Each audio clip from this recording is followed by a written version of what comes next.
Welcome to Stories from the Center of the Universe, the podcast about the human experience.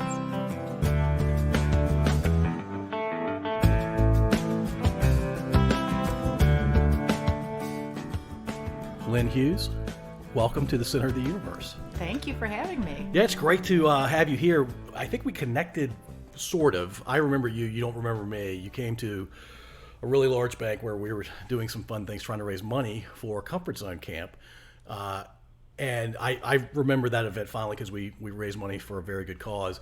And then we reconnected recently through my buddy, Rob Dull, who I think you know through softball. Your daughter and his daughter played softball. That's right. Yeah. So glad you're here. You're in Paul's basement studios. It's pretty exciting. It's probably the biggest, most high-profile thing you've ever done in your life. That's sarcasm. For those that don't know Lynn is fairly well-known. And you're national, essentially, now, right? Yes.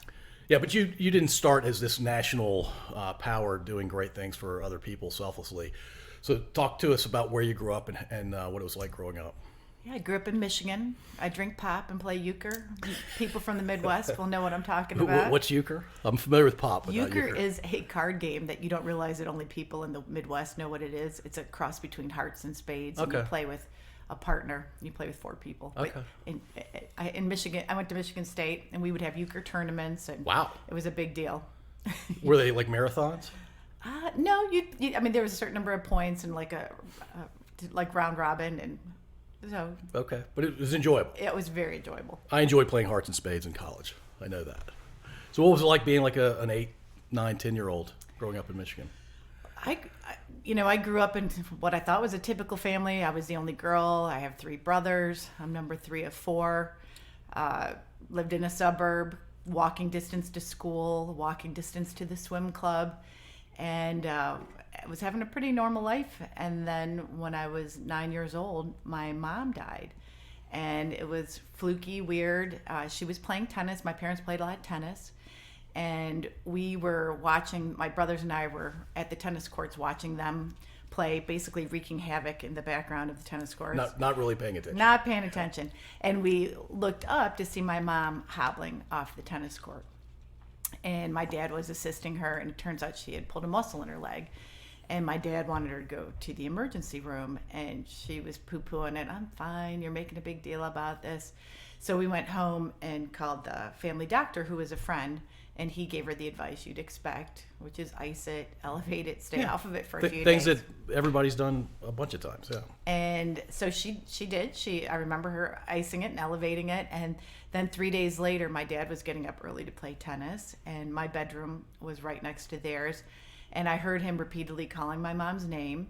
And I finally got out of bed, and I said, "Dad, what's wrong?" And he said, "Turn the light on." And it was like a camera flash going off in my eyes. And as I stood there, covering my eyes, he said, "I think your mother's dead." Oh my gosh. And that was horrible. She died in her sleep. She ended up getting a blood clot from the muscle pull. And Super rare. super rare. And it was in 1974. It was right at the beginning of women going on birth control pills, and my mom was on the birth control pill, and the estrogen levels were a lot higher.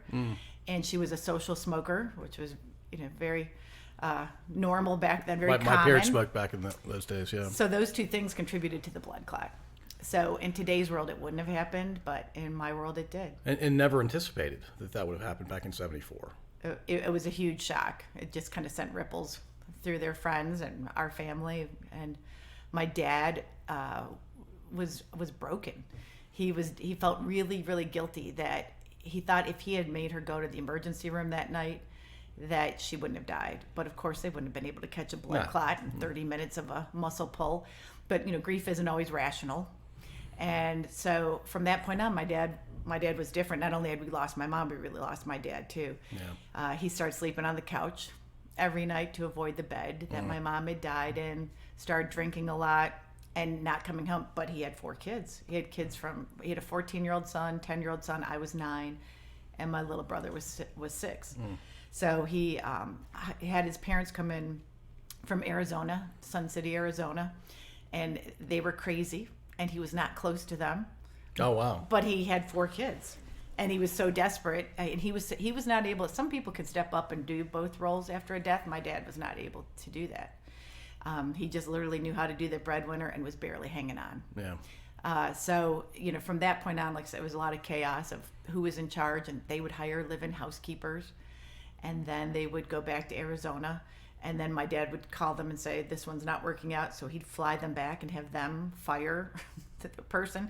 And so we went through 4 housekeepers in the course of a year. So there wasn't really time to even miss my mom. It was who's in charge.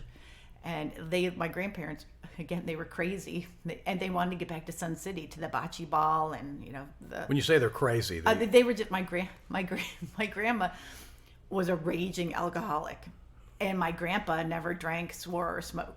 So they were the North and South Pole. Yeah, what an odd couple. I mean, very odd. She always said that he kept hanging around and she couldn't get rid of him, so she married him.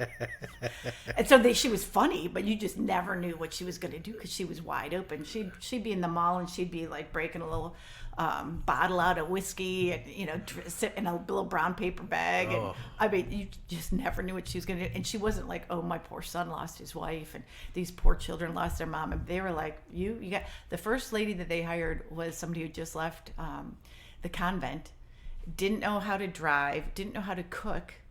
And seems like a bad hire. Oh, it was a bad hire. It was just, again, you got a pulse. You want to take care of our grandkids. You're reasonably priced, and you can walk. Yeah, we're on our way to the airport. Just drop your stuff off. So one night, my dad was out drinking, and my brother, we were outside playing, and my brother fell and hit his head and needed stitches. And it wasn't a ton of, but just, stitches. And she couldn't drive. My dad's not home. A neighbor had to take my brother to the emergency room. So she got fired the next day.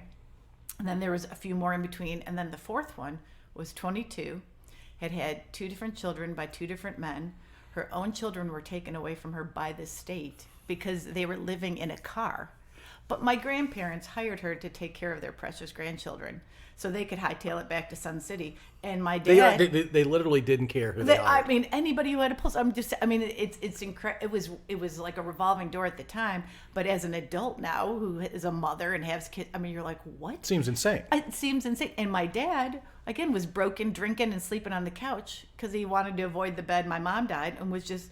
turned everything over to his parents, who he was never close to, and they're making crazy decisions, and he's letting them. And did all that bring you and your brothers closer, or was it just so weird that it really didn't have that effect? No, it was. It was weird. Sometimes after a death, people do get closer, and sometimes they don't. In our family, everybody kind of went to their own corner of the house, their bedroom, wherever, and just survived. And again, it was like, who's in charge? And my dad, is not the same. And then he started dating right away, which added another layer to the chaos.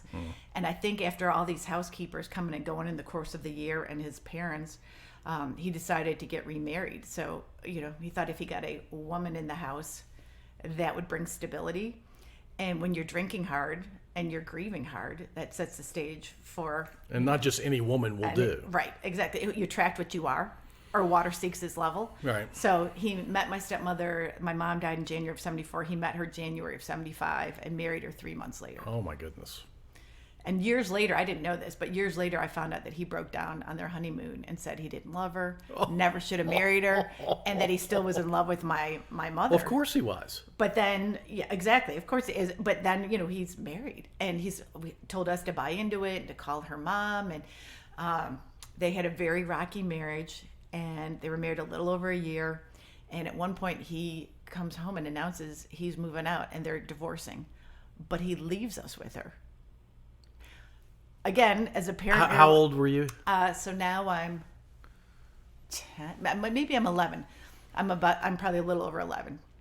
So it's maybe a year and a half later. Your brother's 15, 16, the oldest? Mm-hmm.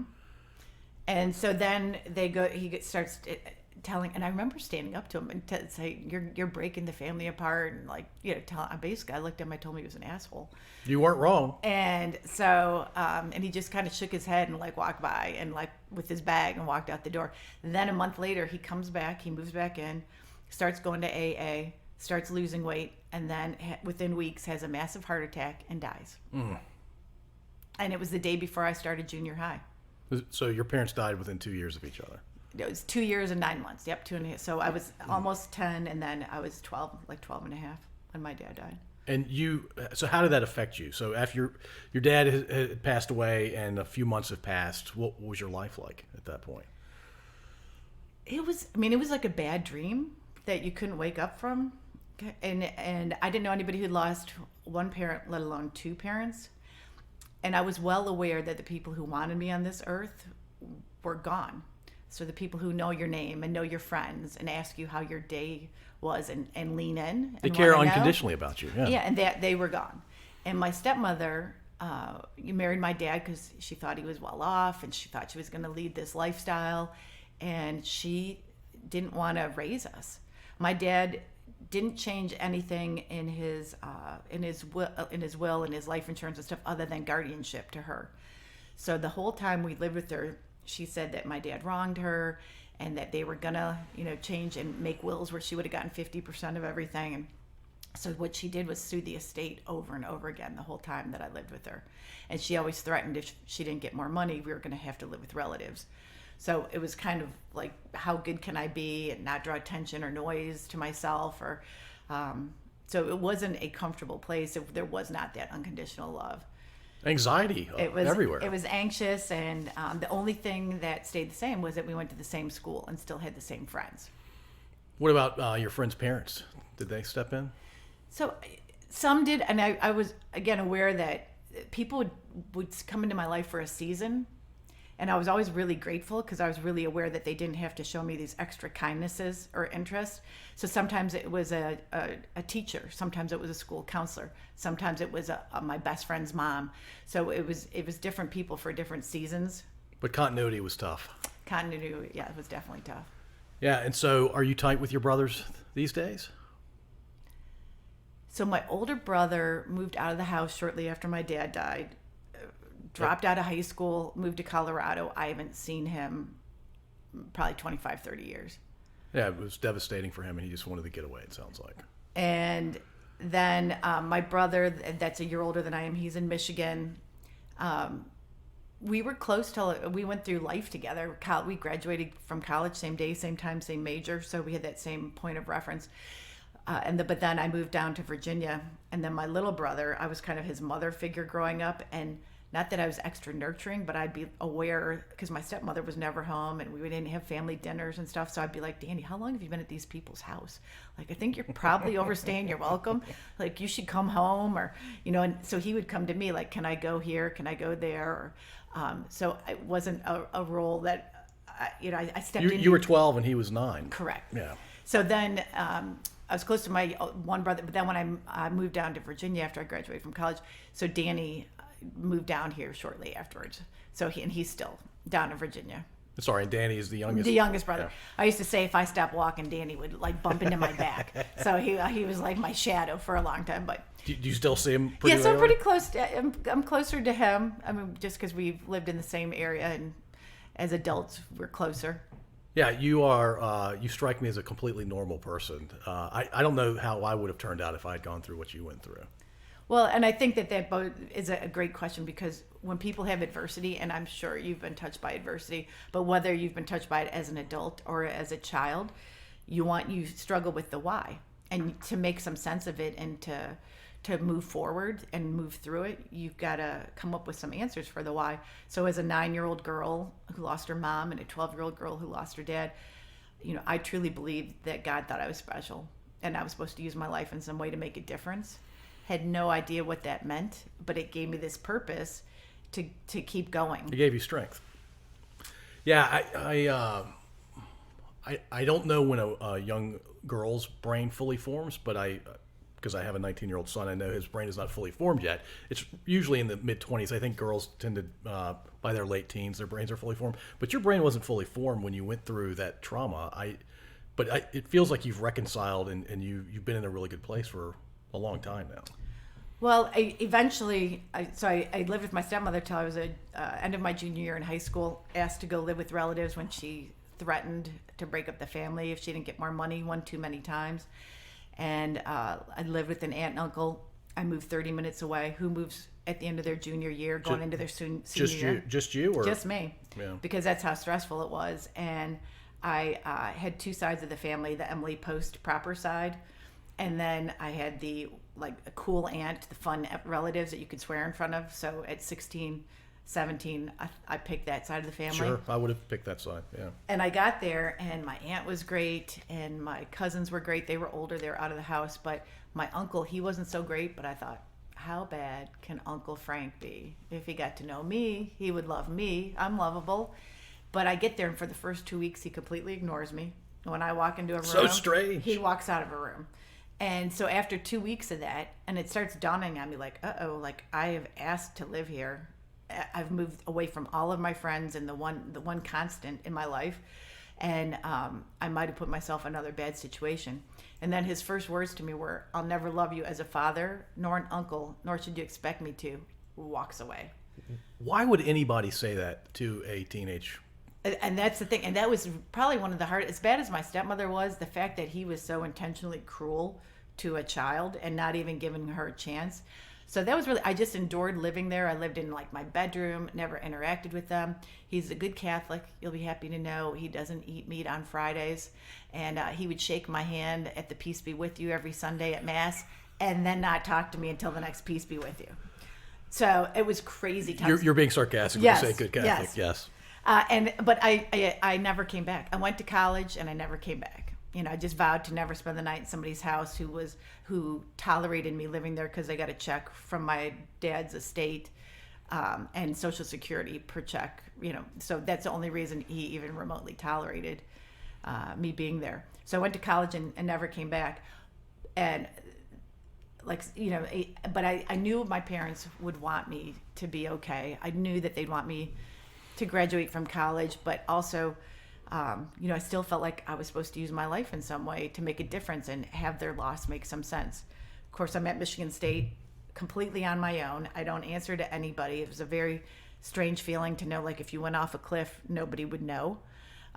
So, you know, my safety antenna and taking care of me was very heightened. Right. I wasn't wild. I wasn't crazy. If people were doing crazy stuff at a party, I would like walk back out the door. And you didn't know what major was. Use your life to make a difference. But I knew I had to take care of myself, and I couldn't go back to Uncle Frank's or my stepmother's house. So I got a degree in communications because you didn't have. Can we back up? Sure. So how were you motivated to go to college in the first place? I think it was just always an expectation that I would go to college. My parents went to college. Pretty much everybody in my family went to Michigan State. My aunts and uncles, my cousins. So it's just what you did. So it was just kind of like what you did. And so I knew my parents would want that. It also, you know, I was well aware it was the path to most likely being able to take care of myself, that you need that piece of paper for admission to. So it was logical, and people you knew in your family that you respected had followed a similar path. Correct. So I'm sorry, I interrupted. You said you majored in communication. Yeah, I mean, basically because I didn't, and it was the easiest. I had no idea what I wanted to do. Again, using your life to make a difference was not an option. So I picked communications because it was probably the easiest path to graduation. I wasn't great in math, and you didn't have to take any math classes, so that was awesome.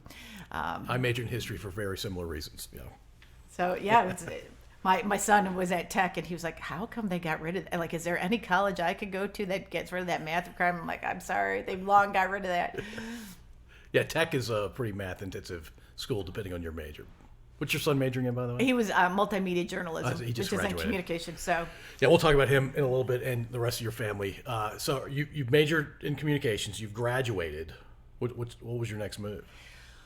well, I went to backtrack a little bit. After my parents died, I went to summer camp for a few weeks in the summer, and I loved it.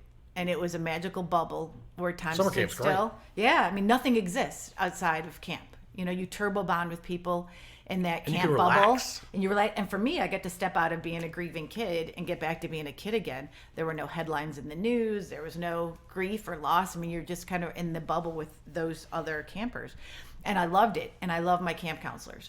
And I wrote to them. I even went and visited them for a weekend. Oh, wow. So the one thing I knew I wanted to do before I graduated was to be a cool camp counselor like I had.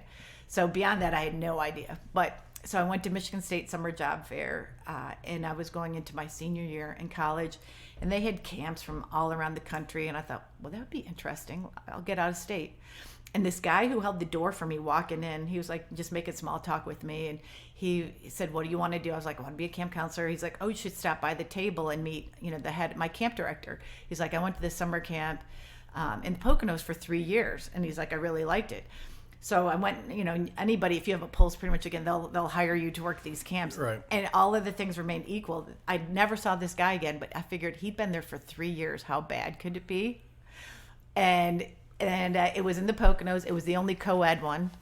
And I met my husband, Kelly. He was from Virginia. He's from Richmond, and then from... It's not a move most Richmonders make, going to a camp in the Poconos. Somebody on his floor that he met at Tech had been and talked him into going. And so it was his second year, was my first year. But I joke, it sounds like a bad TV movie that we were camp counselors in the Poconos. That sounds like a sitcom. Yeah, but it was a true story. So we dated long distance my senior year, and then I hopped onto his life and moved down to Virginia. Was it hard doing the long distance thing? Because you'd only dated, 2 or 3 months before Yeah, and that. I think sometimes long distance relationships, the idea of the relationship, can keep it going. Right. And then we went back to camp again after we graduated, and then I moved down here. That probably helped. Yeah, so. That probably sealed the notion of you coming down to Virginia. What did you know about Virginia before you came here? I had, after that year that we were dating, I'd been down here probably 5 or 6 times. So when I first moved down here, I was around Kelly as my husband, but I was around his uncle. And so what I knew about it, I knew the capital of the Confederacy was somewhere around here. And I knew the Mason-Dixon line was like somewhere around here. So in making small talk with his uncle, I was like, so where is the capital of the Confederacy? Where's the Mason-Dixon line? He sat down, tears streaming down his face. He was laughing so hard, slapped his knee. He's like, Lynn, I need to tell you something, and you can't ever forget it. He was like, Richmond is the capital of the Confederacy. And he was like, there's a lot of people who take it very seriously down. He said, personally, I think it's adorable. You have no idea. He's like, I'm from Michigan. We make cars. We don't care about the Civil War. Right. So Michigan didn't have a big part in the Civil War, No. pretty sure. Yeah, most people from Richmond, well, I shouldn't say most, but some people take it very seriously. It's part of our history. We should learn about our mistakes from that history, but Right. let's not get too excited about that, because it was a 4-year period. There are plenty of other 4-year periods we can talk about too. Yes, but we are technically in the capital of the Confederacy, but that was a notion that stopped back in 1865. Yes. Yeah, the Mason-Dixon line is actually strangely not really near here. It's actually in Maryland, I think, but most people think it goes through Richmond, I think. I think he maybe said north of here. That was about as specific as he got. Yeah, I don't know exactly where it is, but I know it's closer to Maryland than most people assume it is.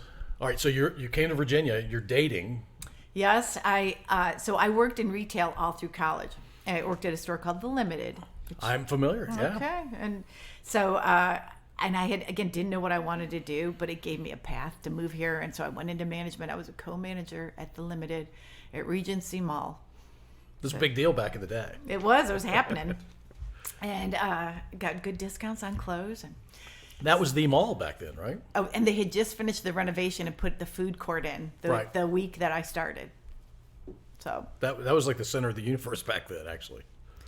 So I did that, for a couple years, and then get no pay, and you sell your soul in retail. You really got to It's hard. Weekends and holidays, not just spending them at the mall. Right. So I ended up interviewing for some jobs, and I got a job working for another company that doesn't exist anymore, but MCI, selling long distance to commercial businesses. And so I got sales training and made some decent money. You were at a call center making phone calls. Well, it was making appointments and going out. Oh, okay. And so in person. So it was cold calling, but then it was right after the divestiture of AT&T and when there was competition besides AT&T. So anyways, it was fun. It was hard, but it was fun. And there was a bunch of young kids who worked there, so it was kind of a fraternity of kids who had just graduated from college and making decent money. So I did that for a few years, and then somebody I sold long distance to offered me a job working for an association and convention management company. So they managed a bunch of nonprofits and would answer the phone. We'd have their own phone line. We'd have their own meeting planner, their own marketing person, their own executive director. So I was the executive director to about 4 medical organizations. Knew nothing about any of the medical piece, but I learned how to do board of directors and how to do project plans and how to put out their journals or their newsletters and how to organize their annual conventions and get exhibitors and a whole variety of stuff. So very different from what you had been doing, but it sounds like you had to hustle, and if you hustled and you were smart about it, you could make it work. And then, so in my whole career path, you'll see each job that I had gave me the perfect skill set to ultimately do what I end up doing. So I worked, I did the association convention management for about 4 years, and moved to Chicago for a little while, continued to do. The longer story, Kelly and I broke up for a while, so I moved to Chicago and was doing the same thing, running associations up there, and then moved back down, was still doing that. And you moved back down to Virginia. I went up to Chicago and then back. But because you were going to get back together. Right. Yeah, got it. Just to make Kelly's like, do you want volume 1, 2, or 3 of our life story? We won't explore the breakup. It's too much time. But while I was in Chicago, there was a book I saw. And then one morning I was watching the Today Show, and I saw a book come out, and I saw the author on there, and she was my age, and it was called Motherless Daughters, and it was written for women and girls who lost their mom at a young age. And to me, I didn't know there was any difference from losing your mom to your dad. To me, it was just a huge hole I had inside of me. Right. And so I saw this, and I'm running nonprofits at the time, and again, she's my age, and I still had that pressure of feeling like I'm supposed to use my life in some way to make a difference. So I read that book. It really spoke to me. It sold over 600,000 copies. It was on the New York Times bestsellers list. So then rolling in, and that was 1994.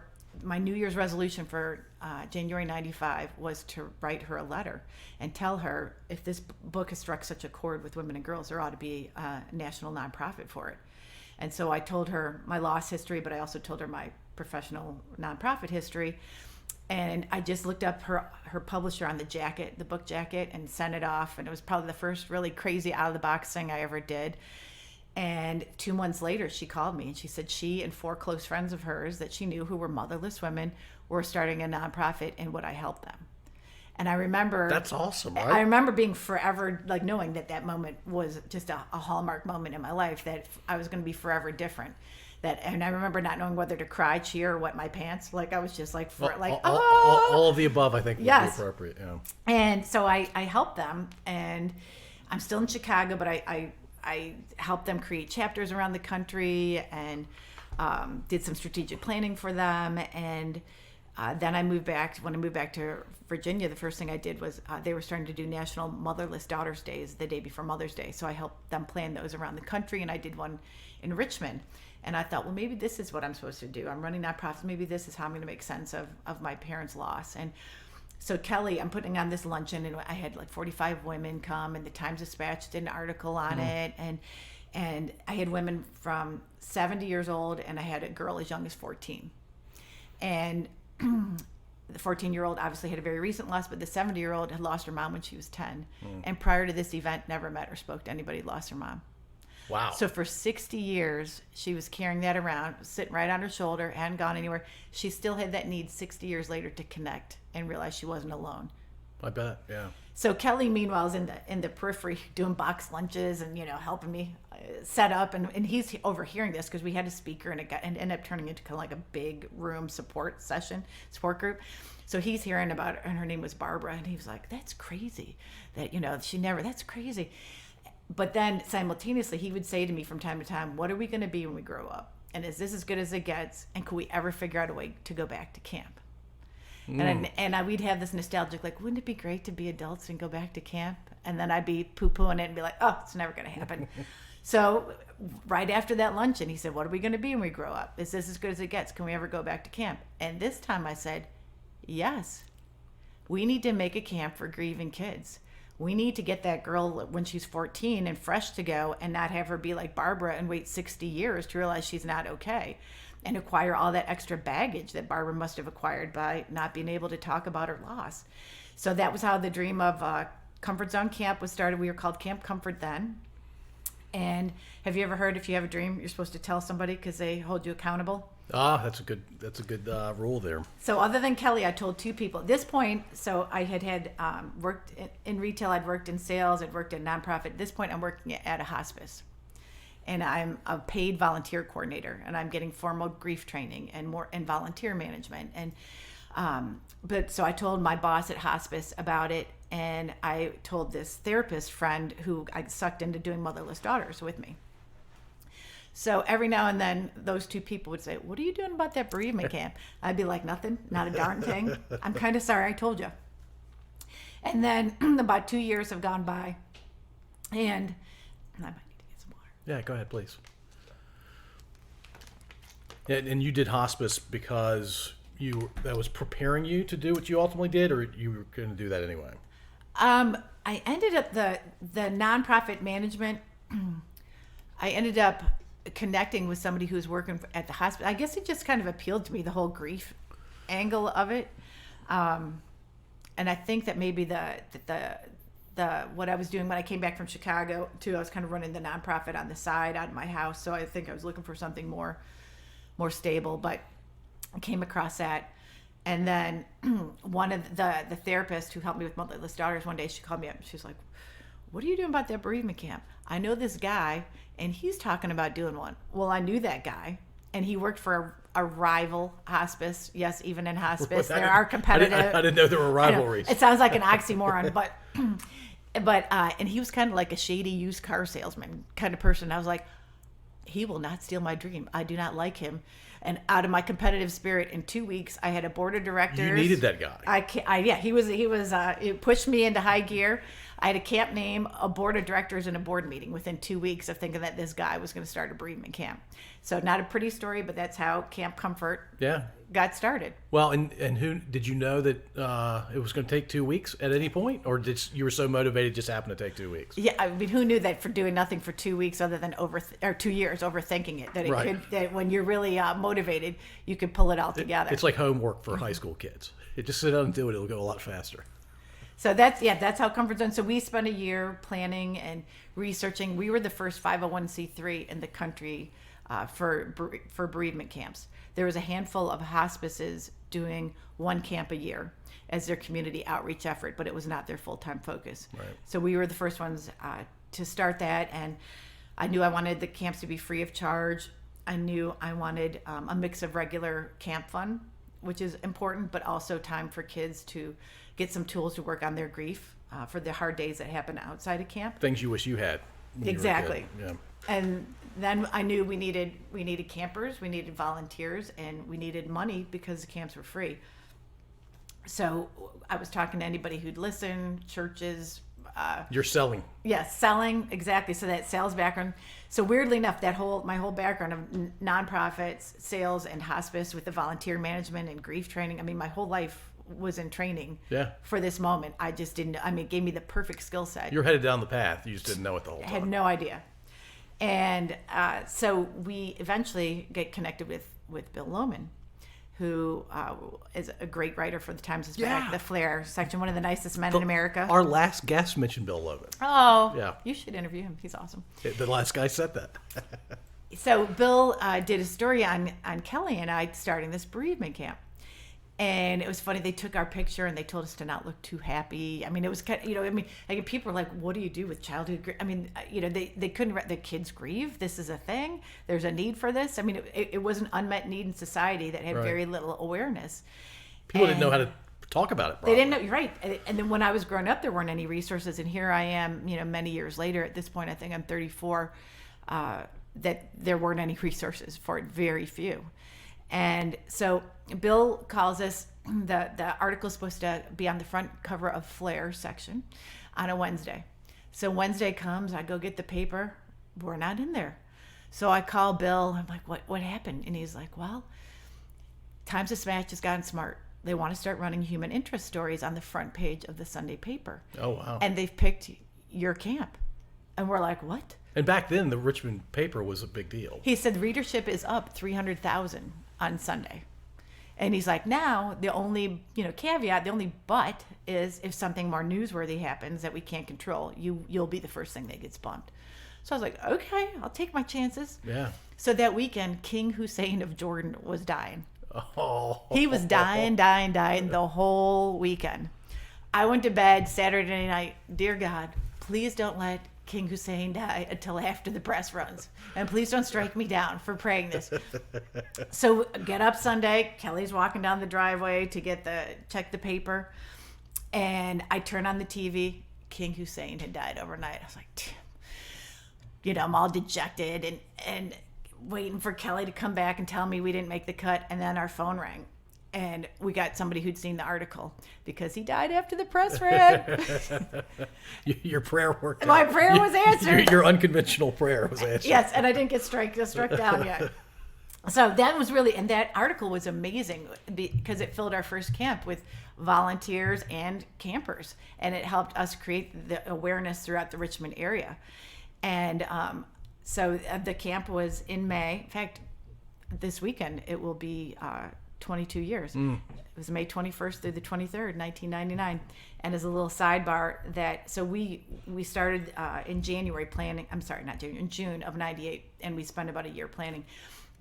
And I was having trouble getting pregnant, and my mom did as well. And I was kind of like, my whole life has kind of been challenging. Like, this is not the toughest thing. And of course, it just kind of like went with the whole thing, kind of almost like laugh. Of course, I'm going to have trouble getting pregnant. Right. And so we picked this camp date in May randomly. We rented Camp Hanover. The next week, after just picking this arbitrary date, I find out I'm pregnant and due the Saturday of camp. I was due May 22nd. Oh, wow. So I was like, all right, God's really having a sense of humor with me. I'm giving birth to two things simultaneously Right. and not even sure if I'm going to be present for one of them. So we get to camp, and we had 34 kids, and we did one-to-one matching of kids to adults. We had therapists volunteer and do small support groups throughout the weekend, and it was magical. I mean, we saw kids blossom and grow and heal right in front of our eyes. Yeah. It was unbelievable.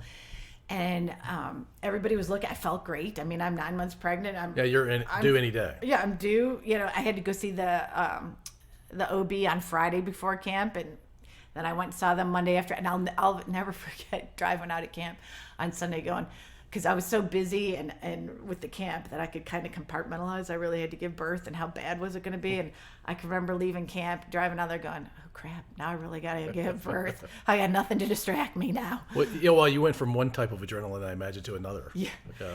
So I went, saw the doctor, and I went into labor Tuesday, and then Evan was born about 5:30 in the morning on May 26th, so he'll be 22 very soon. Okay. And Bill Lohman came back and covered that first camp. Oh, nice. And we wound up on the front cover of Flair, and it came out that Wednesday morning. And Evan was born about 5:30 in the morning, and the paper had just arrived at the hospital, and they put Evan in one arm, and they put the newspaper article in my other arm, and I held my two babies simultaneously, and it was a perfect life moment. Yeah, May's a big month for you. Yeah. A really big month. That's awesome. And so did it maintain momentum after the first year? So we did that first one, and then we really weren't sure, like, was it a fluke? I mean, can you replicate that kind of magic? Does that only come around once in a lifetime, or can we replicate that? And we had a second camp scheduled in August, and we did have a second camp, and that magic happened again, and we knew we were on to something. Yeah.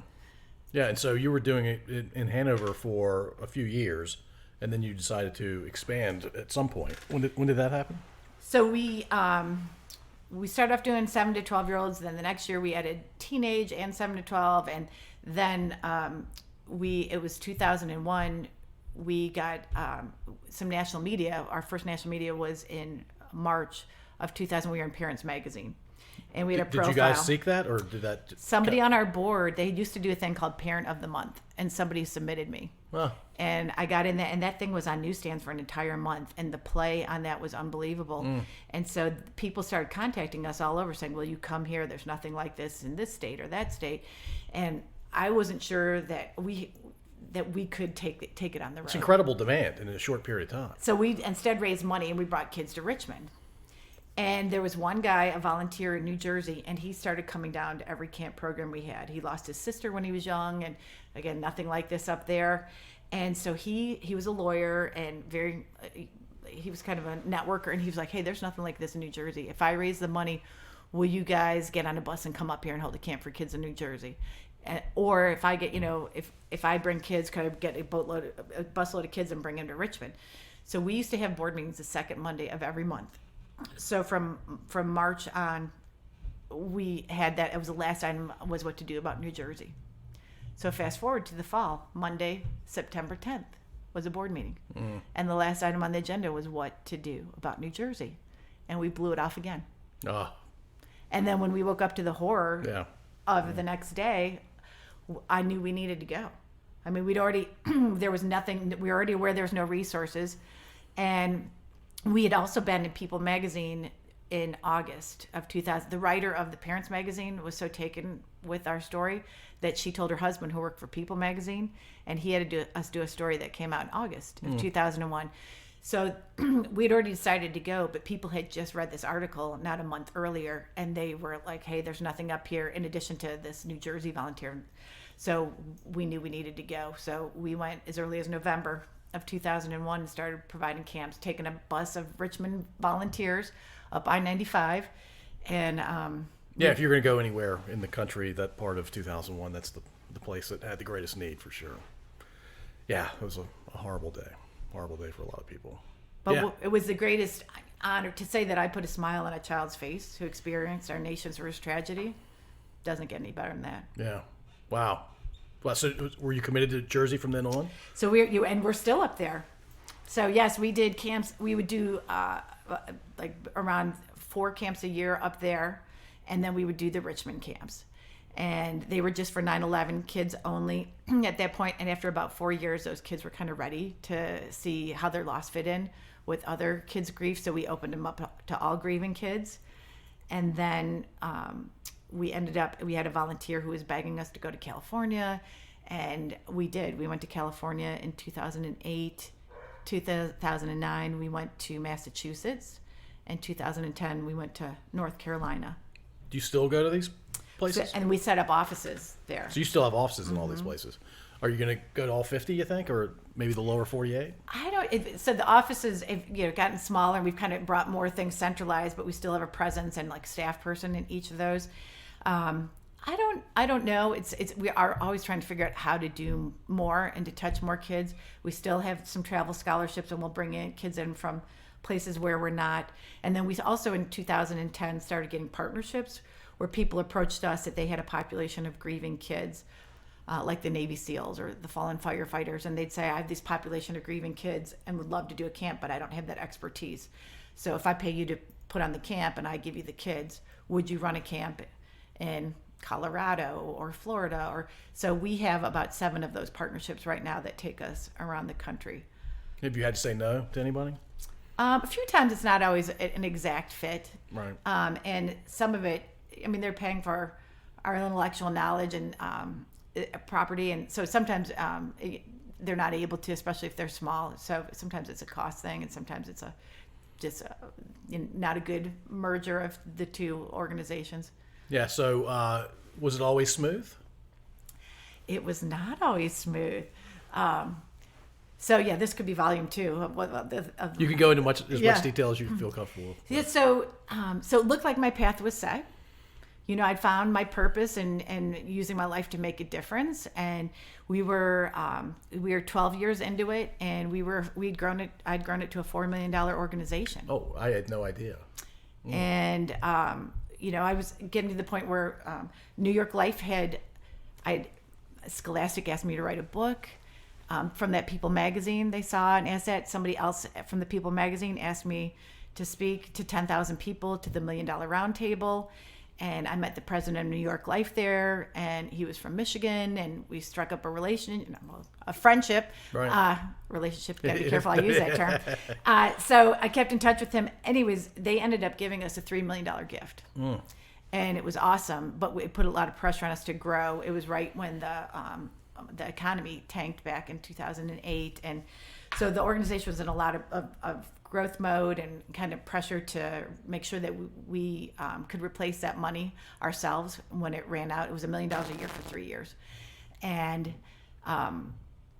so I had to end up having a falling out with the board. We had a difference of vision. It had a lot to do with, like, I believe kids should be able to repeat.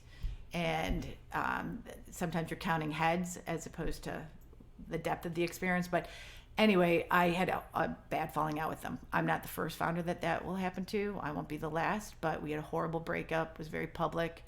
And What a bummer. and Kelly worked for the camp, and they went on social media. They sent a 10-page letter out to like all of our volunteers, campers, donors. A lot of my friends and family around the country were Had they involved. forgotten the mission of the organization? Well, exactly. And it wasn't like that there was anything illegal, or I mean, so we had no. I think that they just didn't realize. I think they were afraid that if I left, that the organization would go under. So they went on the attack. And when you do that, it just was hard because people, when you create something like this and you help people heal, there's only one place to go, and you go on a pedestal. And when you're on a pedestal, there's only one place to go. Right. So people had to make a choice. Was I not the person that they thought that I was, or was the organization really not that bad? And they still really wanted to send their kids to this really unique, magical place that was so pivotal in healing for their kids. So it was much easier to focus that on me. So it was really hard. It's very hard to grieve a life event because it felt like the death of a third child. Right. And yet, I still believe God's hand was on me. I didn't know why it happened. I used to say, I wasn't having the Steve Jobs moment. I didn't go on to Pixar, but I still believe God's hand was on me, and that my kids they grew up going to camp, and Evan was just at the beginning of middle school, so he was in 6th grade, and Jamie was in 3rd grade, and all of a sudden, Mom and Dad don't have any jobs, and I so didn't want the last chapter of our family to be something bad happened to Mom and Dad, or our family didn't recover.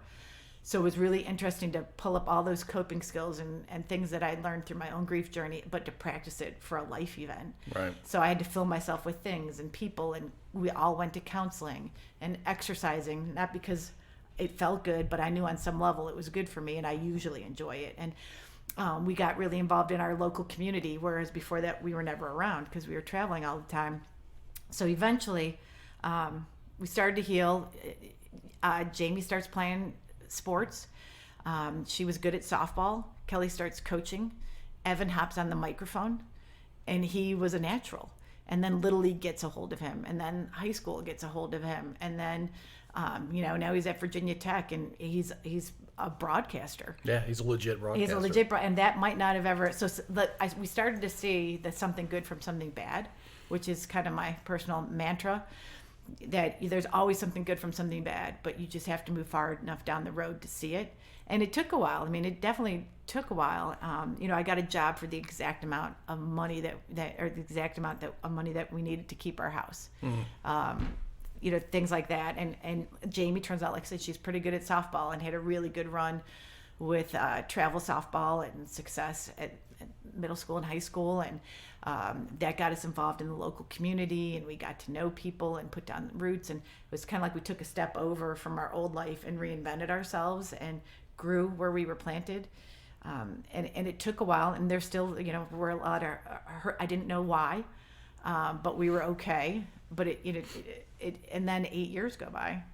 It's a long time. 8 years go by, and I never expected to go back. Different points we thought about creating a new camp, and I was never sure, do I want to do something that would maybe compete or even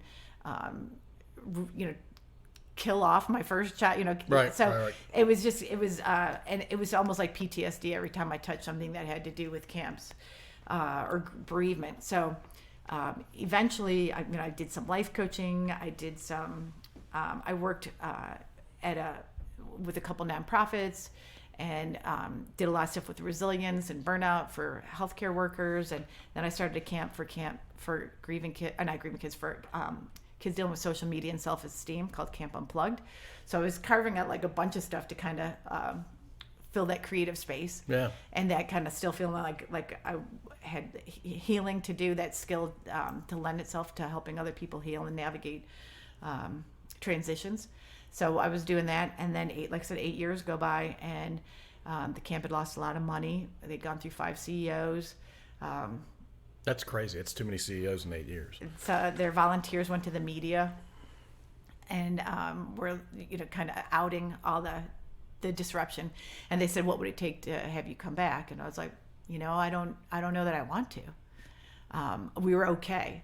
So Right. that was a really big epiphany that, I'd rebuilt this life and we were okay. Yeah. So after some praying and soul searching, and it was not an easy decision, and a lot of negotiating of certain things to make sure that it was a good and safe thing for me to go back to. So I did. It was almost 8 years to the day. So it was October of 2018 that I went back, and Kelly also went back, and So it's been 2.5 years. yes, it's been 2.5 years. So the first year, it was a lot of almost like being a consultant, coming in and getting that operational house in order, and getting people to believe that Comfort Zone was stable, financially stable, operationally stable, and programmatically stable. And all that happened. I brought 7 people onto the board of directors who were phenomenal, and named a new chairman of the board who was awesome, and everything just started clicking. The board was clicking. Changed the culture of the staff. My philosophy is to lead with heart and common sense, Which is what the whole purpose was in the first place. and that took us. And so eventually, donors started coming back, and volunteers started coming back, and we exceeded our financial expectations for the first year. And when I got there, I could touch the door it was that close to shutting. Right. And then, within a few months, that door was like way across the room, and and You weren't even thinking about it. weren't even thinking about it. And we had a great 2019, and then we go into 2020, and we had a great first quarter. It exceeded expectations. We kept surpassing all of our revenue goals, and then the pandemic hit. But thank God it didn't happen in 2019, because I don't know that the organization would have survived. And then I knew that there was more grief than ever, that it was not okay to hold our breath and wait for the pandemic to end. So we started doing virtual camps, and we figured out how to do icebreakers on Zoom, and how to do support groups on Zoom, and Zoom was awesome. how to do a bonfire, then we got kids from around the country we would not have normally gotten participated. It's changed how you interact with the outside world, I imagine. So yeah, and so that was again something good from something bad, and then we started reading the tea leaves that there's Zoom fatigue, and so we were like, we got to get back to in-person camps. Because in-person camps are a lot more fun than Zoom camps. And a little deeper. I mean, the virtual camps are good, but there's just you can't replace in-person interaction. So we could only find camps that could rent to families. Well, I'd always believed that the kids did better without the families there. But that was our only option, so we created a family camp. And we had the parents and kids sleep together. We'd separate them during the day, and then they'd come together and sleep at night.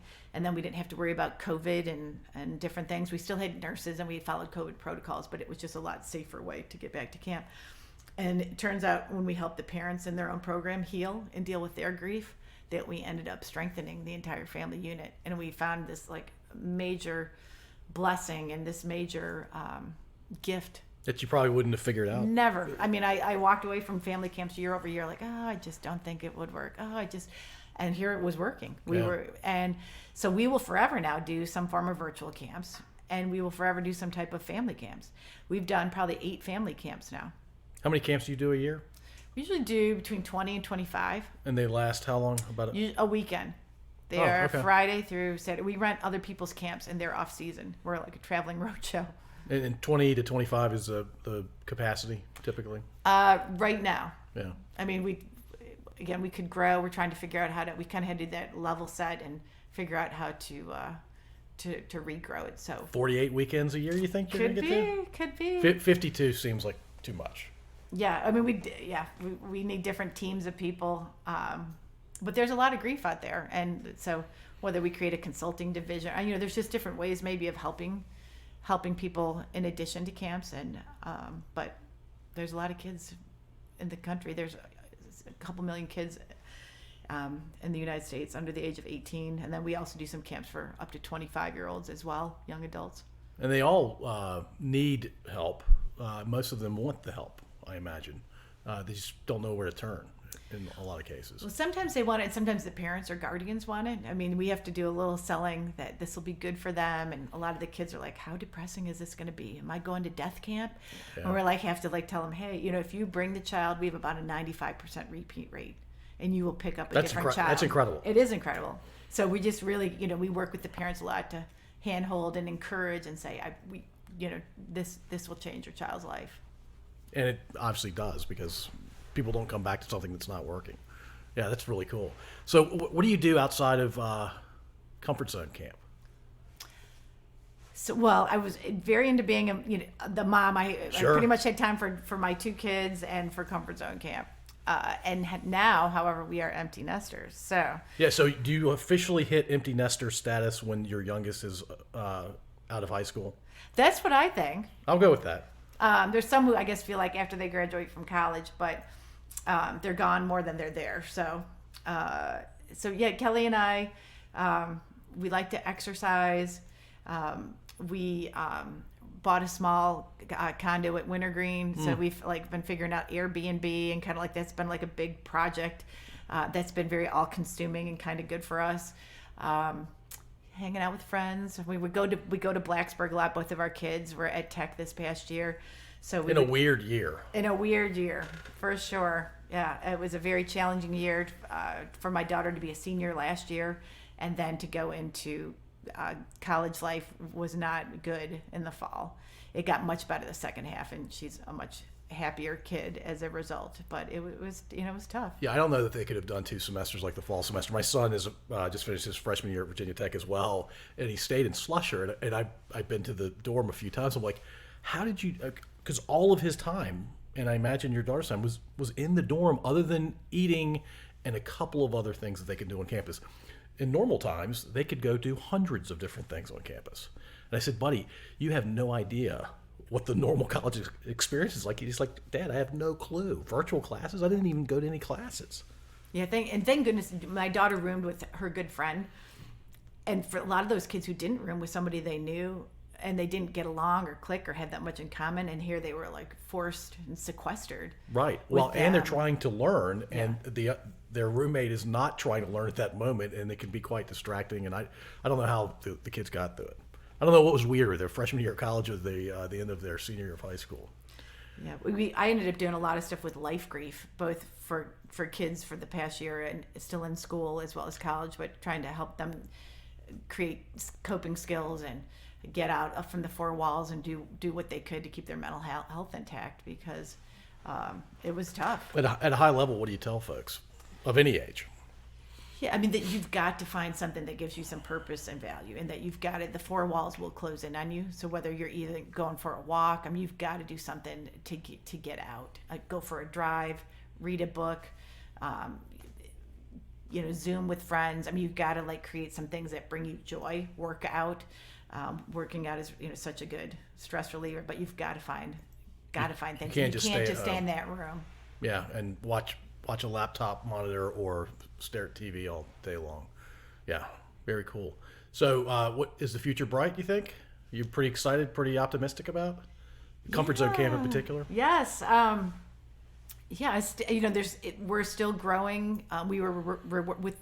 We did over 12 virtual camps last year and 4 in-person camps, and our donors, we scaled our budget revenues way back when COVID started. We couldn't do fundraisers. I mean, there's a lot of things that didn't happen, but there's different buckets of giving, and one of them is individual giving, which is often kind of like the barometer of how healthy your organization is. And our individual giving, we scaled back. We had to bump it up, and we bumped it up again, and then we still exceeded our expectations. So people were really, really supportive of us financially and with their time, because we didn't fold, and because we were out there swinging and trying to do what we could. And we called it the year of the pivot. Yeah. And and we're still being rewarded with it this year.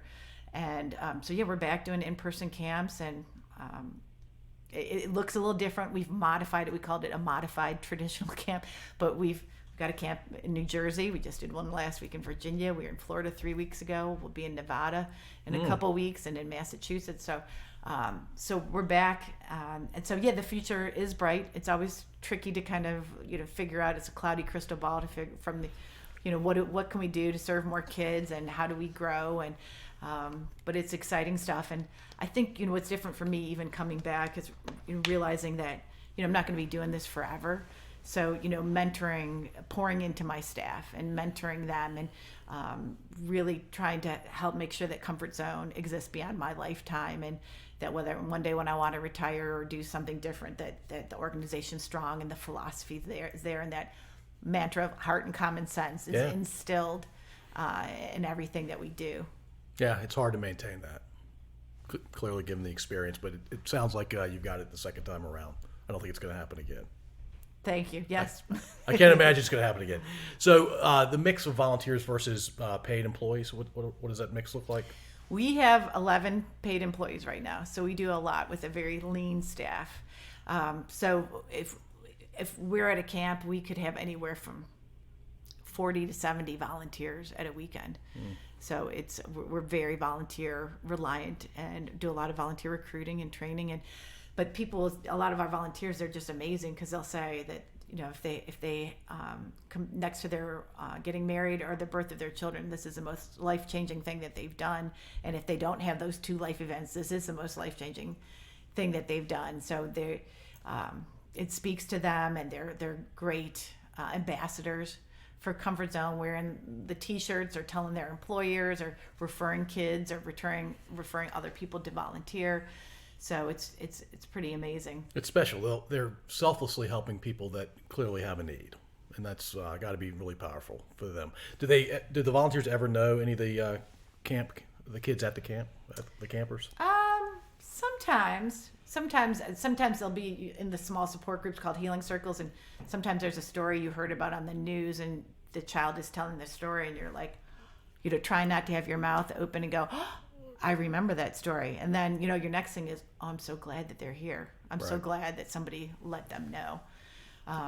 One of probably the most things that I'm really proud of, and one of the ripples that I just never would have dreamed, was that the kids would want to the campers would want to become volunteers.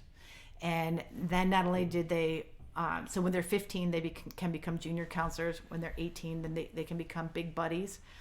And now we've been doing this for so long that about a third of our volunteers at a camp, our former campers, turned volunteers, who are now adults, which is awesome. Yes, and then I have 3 former campers on staff, and they're thriving. They're thriving. Yeah, that's amazing. And they're our best.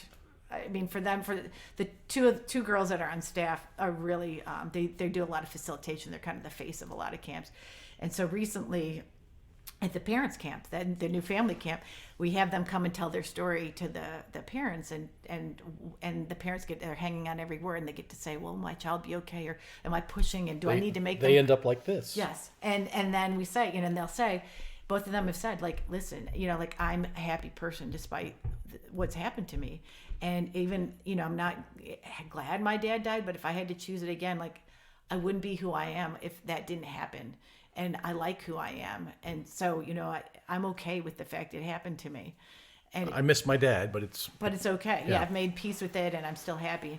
So one of the moms recently said, are you, do our kids know this? Are they hearing this? And we're like, they are only see them as a smiley, fun, face of camps, doing different games with them. So at the closing service, we do a closing memorial service where the kids can do whatever they want in tribute to their loved one. And sometimes it's like kicking a soccer ball or telling their dad's favorite joke. And other times somebody's reading a poem or singing a cappella, and we're having a good group cry. But we've incorporated the two of them, like, hey, you've seen us all weekend, and you may not know this, but we want to tell you about our story and to let you know, like, you will be okay. We were you. And one of them started coming when she was 7. She lost her dad 9/11. It's powerful. So, it's just, anyways, it's bigger than me. Yeah. Absolutely. So I have a friend who was hoping to be here tonight to talk with you as well. He lost a sibling when he was in his early 20s, and he participated in something. I wish he was here to describe what it was. But you also, it's not just kids who have lost a parent. Parent, sibling, or a primary caregiver. And then this year we've added on friend loss, because friend loss is so prevalent. There's so much primarily suicide loss. But so we've had to expand that to help those kids as well. Yeah. And it's usually kids, but sometimes it's young adults or even older adults. Right. So I started age 7 and then go to age 25. And then, like I said, now we're doing some of the adults, the parents. Yeah. Yeah. You can't be everything to everybody, because if you try to be, you're not doing the bare minimums for the folks that you were originally focused on, which were the kids who lost parents. It's a lot to think about. I feel like I have not accomplished nearly enough in my 52 years of living. I need to give back in bigger and better ways, I think. And so I appreciate you inspiring me in that way. And I'm sure you have inspired our listeners.